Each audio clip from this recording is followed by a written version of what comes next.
কিন্তু আপনার বিপক্ষে যদি আপনার মা এক ফোঁটা চোখের পানি ফেলে কষ্ট পেয়ে, বিষয়টা রব্বুল আলামিন সরাসরি হ্যান্ডেল করবে।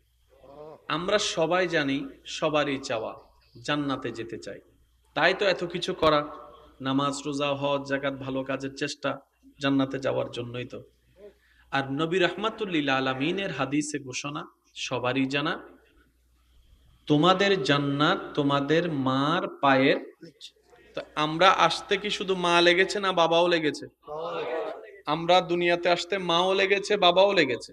আমাদের বড় হওয়ার পিছনে মারও অবদান বাবারও অবদান। ইয়া রাসূলুল্লাহ, আমার জান্নাত তো মার পায়ের নিচে,